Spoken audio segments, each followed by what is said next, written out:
la face B du ministère ou ministère face B.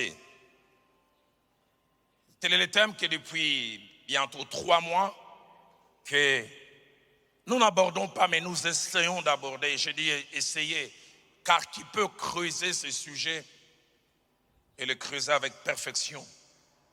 Après avoir, durant les 2 premières séances, posé les fondements, nous commençons, du moins à mon niveau, à rentrer de plus en plus dans les vifs de notre sujet. Et ce jour, nous allons faire 2 choses.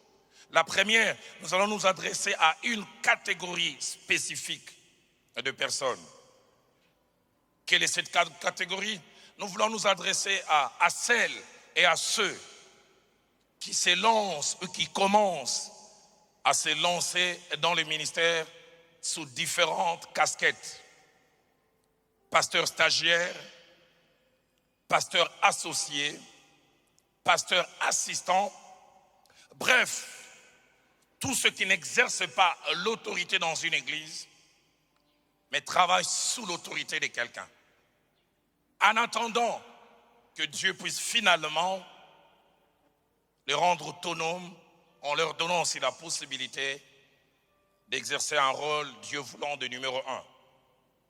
Deuxième des choses que nous voulons faire en s'adressant à cette catégorie, c'est leur montrer à ces jeunes gens, filles et garçons, à ces hommes et à ces femmes, des réalités attachées à cette position, des pasteurs stagiaires, pasteurs associés, pasteurs assistants, bref, travaillant sous l'autorité de quelqu'un.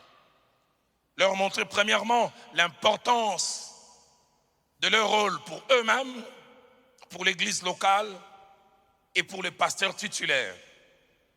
Deuxièmement, leur montrer les difficultés attachées à ces rôles et à cette position. Importante, très importante dans les parcours, mais pas toujours facile. Troisièmement, leur montrer les frustrations, et j'en parlerai.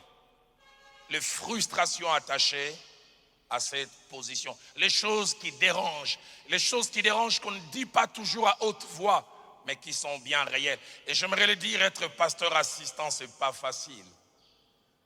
Être pasteur stagiaire, c'est pas facile. Être pasteur associé, c'est pas facile. Ne pas avoir le rôle du numéro 1, c'est pas facile. Mais c'est important. Dans les parcours, c'est enrichissant. Mais quatrièmement, leur montrer le piège qu'il faut savoir à la fois reconnaître, déjouer et à éviter par rapport à cette position quelquefois ingrate. J'insiste, des pièges à connaître ou à reconnaître, à déjouer et à savoir comment affronter et gérer. Aux jeunes dans les ministères, j'aimerais en ce jour vous demander de noter ces 6 vérités en rapport avec les ministères. La première vérité, c'est qu'on ne commence pas les ministères en dirigeant, mais on commence les ministères en étant dirigé. J'aimerais le répéter, on ne commence pas les ministères en dirigeant. On commence le ministère en étant dirigé, en étant sous l'autorité de quelqu'un, quelqu'un de qui l'on dépend, quelqu'un de qui l'on reçoit les ordres, les recommandations, quelqu'un à qui l'on fait allégeance et à qui l'on fait rapport. J'insiste sur ça. Et j'aimerais même dire, c'est la meilleure manière de commencer le ministère.